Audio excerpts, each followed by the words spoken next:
Waalaikumsalam warahmatullahi wabarakatuh. Singkuring badai ngajelaskeun ngeunaan kesehatan nungkulan COVID-19. Coronavirus 2019 disingkatkan salaku COVID-19, mangrupikeun penyakit anu nyerang pernapasan manusia. Virus corona dipanggihan di Wuhan, Cina. Anu kajangkit virus corona atau COVID-19 biasa ngalaman meriang, batuk garing, sareng seuk napas. Virus ieu biasa mengakibatkan pneumonia sareng kegagalan multi organ.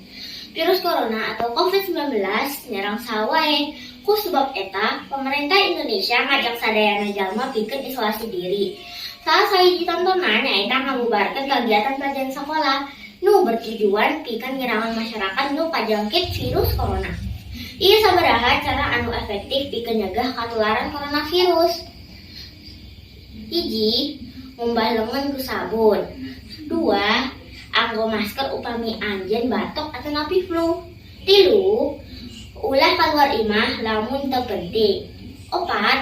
Hindarkeun kontak langsung sareng jalma atawa hewan. 5. Ngajaga kabersihan tubuh sareng lingkungan. 6. Ngajaga daya tahan tubuh. Sakitu bae diantara ti singkuring. Moga-moga urang sadaya dilindungi ku Allah Subhanahu wa taala. Hayu urang jaga kabersihan diri sareng lingkungan. Wassalamualaikum warahmatullahi wabarakatuh. Waalaikumsalam warahmatullahi wabarakatuh.